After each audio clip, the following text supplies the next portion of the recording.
ব্রট to you by V-Guard, co-powered by Sensodyne ও ভিমল বলো কথা কেশরী। Associate sponsor UltraTech cement. পশ্চিম মেদিনীপুরে জেল হেফাজতে বিজেপি কর্মীর অস্বাভাবিক মৃত্যু মামলা। জেল হেফাজতে বিজেপি কর্মীকে পিটিয়ে মারার অভিযোগ ছিল পরিবারের। আজ মামলার শুনানিতে পশ্চিম মেদিনীপুরের পুলিশ সুপারের কাছে রিপোর্ট তলব করল কলকাতা হাইকোর্ট। তলব করলেন বিচারপতি অমৃতা সিনহার ডিভিশন বেঞ্চ, মাফ করবেন অমৃতা সিনহার বেঞ্চ। ডেবরা থানার সিসি ফুটেজ সংরক্ষণ করতে হবে।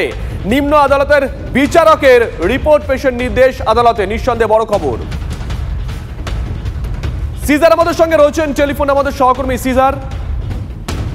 একদমই, এবং সেই সঙ্গে সঙ্গে বিচারপতি অমৃতা সিনহা নির্দেশ দিয়েছেন এসএসকেএম এ সিনিয়র চিকিৎসকদের দল গঠন করে ময়নাতদন্ত করতে হবে এবং ময়নাতদন্ত ভিডিওগ্রাফি করতে হবে, এবং সেই সময় ময়নাতদন্তের সময় যদি পরিবার অনুমোদিত কেউ থাকতে চান তাকেও থাকার অনুমতি দিতে হবে। এবং সেই সঙ্গে পশ্চিম মেদিনীপুরের পুলিশ সুপারের কাছে রিপোর্ট চাওয়া হয়েছে। যদিও অ্যাডভোকেট জেনারেল এই অভিযোগ সেই অভিযোগকে মান্যতা দেননি। তিনি স্পষ্টই বলেছেন পুলিশ হেফাজতে এই ব্যক্তি ছিলেন না, এবং তার পরবর্তীতে মিদনাপুর জেলে তাকে নিয়ে যাওয়া হলে মিদনাপুর জেলের ভেতর ঢোকার আগেই তিনি অসুস্থ হয়ে পড়েন এবং সেখান থেকে তিনি মেদিনীপুর হাসপাতালে তাকে পাঠিয়ে দেওয়া হয়। পরবর্তীতে ফের তাকে মেদিনীপুর জেলে ফেরত আনা হলে মেদিনীপুর জেলের যারা চিকিৎসকরা তাকে আনফিট ঘোষণা করলে তাকে কলকাতায় নিয়ে আসা হয়। কলকাতায় প্রেসিডেন্সি হেফাজতে জেল হেফাজতে 3 দিন ছিলেন এবং তারপরই তাকে এসএসকেএম এ ভর্তি করা হয়। এবং এসএসকেএম এর প্রাথমিক রিপোর্ট অনুসারে তার শ্বাসকষ্টজনিত সমস্যা ছিল, এবং সেই সঙ্গে সঙ্গে জানা গেছে তিনি নেশাসক্ত ছিলেন। তার অ্যালকোহল এবং ড্রাগ অ্যাডিকশনের প্রমাণ পাওয়া গেছে, এবং সেই জায়গায় দাঁড়িয়ে কোনো যে অভিযোগ করা হচ্ছে তার সর্বৈব ভিত্তিহীন, এমনটাই অ্যাডভোকেট জেনারেলের বক্তব্য। সিজার, একদম ছোট করে পরিবারের তরফ থেকে সিবিআই চাওয়া হয়েছিল, সেই বিষয়ে কোনো আপডেট আছে? দেখো, যখন এই মামলা মেনশন করা হয়েছিল, যখন এই মামলার উল্লেখ করা হয়েছিল, তখন সিবিআই তদন্তের দাবি করলেও পরবর্তীতে মামলার শুনানির সময় পরিবারের তরফ থেকে যিনি আইনজীবী তিনি কিন্তু কোনো কেন্দ্রীয় এজেন্সি বা অন্য কোনো এজেন্সির দাবি তোলেননি। তিনি প্রাথমিকভাবে এটাই তুলেছিলেন দাবি যে থানার সিসিটিভি ফুটেজ যাতে সংরক্ষণ করা হয় এবং জেলের সিসিটিভি ফুটেজ যাতে সংরক্ষণ করা হয়, এবং সেই সঙ্গে প্রসঙ্গে কোনো সিনিয়র পুলিশ অফিসারের বা নেতৃত্বে যেন এই গোটা ঘটনার তদন্ত করা হয়। ধন্যবাদ সিজার।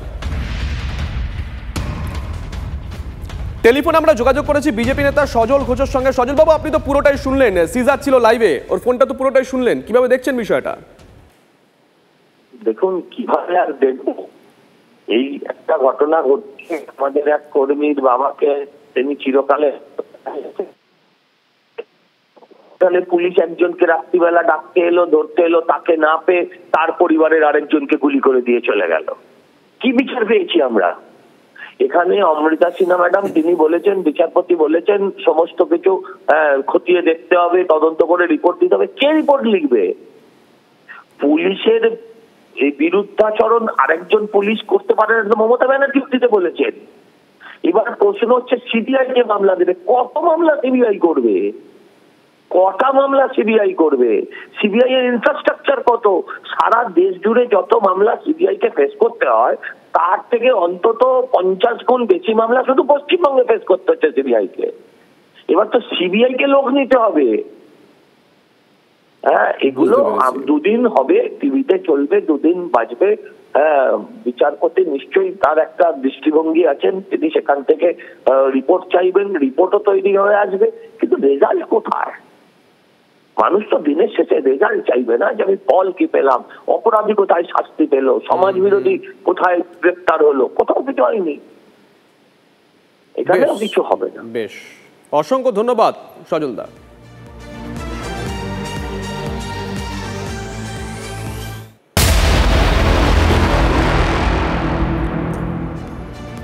সাড়ে 3 ঘন্টা পার, এখনো সিজিও কমপ্লেক্সে ঋতুপর্ণা সেনগুপ্ত। রেশন দুর্নীতি মামলায় অভিনেত্রীকে তলব করলো কেন্দ্রীয় এজেন্সি। অভিনেত্রীর একটি সংস্থায় রেশন দুর্নীতির মোটা টাকা গেছে বলে দাবি ইডির। সেই ব্যাপারে তাকে জিজ্ঞাসাবাদ করতেই ডাকা হয়েছে বলে ইডির সূত্রে খবর। এর আগে 5ই জুন তাকে প্রথমবার তলব করা হয়েছিল ইডি দপ্তরে। বিদেশে থাকায় হাজিরা এড়িয়ে যান ঋতুপর্ণা সেনগুপ্ত। দ্বিতীয় নোটিশ পাঠানো হয় তাকে, সেই নোটিশেই আজ হাজিরা দিলেন অভিনেত্রী।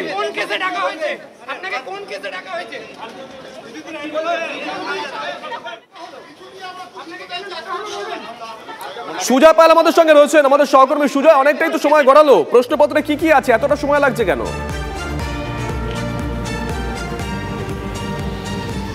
একেবারে দেখো 3.5 ঘন্টা পেরিয়ে গেছে, এখনও জিজ্ঞাসাবাদ চলছে, বয়ান রেকর্ড চলছে, সময় লাগবে। তার কারণ তদন্তকারীরা বলছেন যে এই নিয়োগ রেশন দুর্নীতির টাকা অভিনেত্রীর একটি সংস্থায় গিয়েছে, তাই তারা অভিনেত্রীকে জিজ্ঞাসাবাদ এবং সঙ্গে তথ্য প্রমাণ সহ নথি সহ তাকে জিজ্ঞাসাবাদ করছেন। মূলত তার কাছে জানতে চাওয়া হচ্ছে যে এই রেশন দুর্নীতির টাকা তার কাছে কবে গেল, কত টাকা গেল, কার মারফত গেল, কেন গেল, এবং সেই টাকা যে তার সংস্থায় গিয়েছিল সেই টাকা তিনি কি করেছিলেন, তিনি কি কোনো রকম কোনো সিনেমা বা এই ধরনের কোনো কাজে ব্যবহার করেছিলেন। তার কারণ আমরা জানি ইতিমধ্যেই রেশন দুর্নীতি মামলায় গ্রেপ্তার হওয়া বাকিবুর রহমান সম্পর্কে আমরা জানতে পেরেছি যে তিনি একটি সিনেমা বানিয়েছিলেন, কিন্তু সেক্ষেত্রে কি এরকমভাবেই ঋতুপর্ণা সেনগুপ্তর সঙ্গেও কি কোনো সিনেমা বানানোর পরিকল্পনা ছিল বাকিবুর রহমানের, সেই জন্য কি কোনো আগাম টাকা দেওয়া হয়েছিল, নাকি অন্য কোনো কারণে কোনো রকম লেনদেন হয়েছিল, এই সংক্রান্ত বিষয়টাই তারা খতিয়ে দেখার চেষ্টা করছেন এবং তাকে জিজ্ঞাসাবাদ করা হচ্ছে। আজকে দ্বিতীয় নোটিশে ঋতুপর্ণা হাজিরা দিয়েছেন এবং ঋতুপর্ণা নিজে হাজিরা দেওয়ার আগে তার যিনি হিসাবরক্ষক তাকে দিয়ে তার সংস্থার সমস্ত নথি পাঠিয়েছেন, অর্থাৎ ব্যাংক স্টেটমেন্ট থেকে শুরু করে আয়কর রিটার্ন থেকে শুরু করে যে সময় টাকা এসেছিল সেই সময় আয় এবং সেই টাকা কোথায় গেছে, কোথায় ব্যয় করেছে, সমস্ত ডিটেলস আজকে হিসাবরক্ষককে দিয়ে পাঠিয়েছেন। ফলে সেই সংক্রান্ত সমস্ত নথি নিয়ে ঋতুপর্ণা তদন্তকারীদের মুখোমুখি হয়েছেন। তদন্তকারী সংস্থার অফিসাররাও তাদের কাছ থেকে তারা যে সমস্ত তথ্য প্রমাণ সংগ্রহ করার সেই সমস্ত তথ্য প্রমাণ সংগ্রহ করে এই মুহূর্তে জিজ্ঞাসাবাদ করে বয়ান রেকর্ড করার কাজ চালাচ্ছেন এবং এই সময়টা পেরিয়ে যাচ্ছে, তার কারণ এই সমস্ত হিসেবটাও তারা বুঝে নিতে চাইছেন। বেশ নজর থাকবে সুজয়, নজর রাখো। Brought to you by V-Guard, co-powered by Sensodyne ও ভিমল, বলো কথা কেশরী। Associate sponsor UltraTech cement.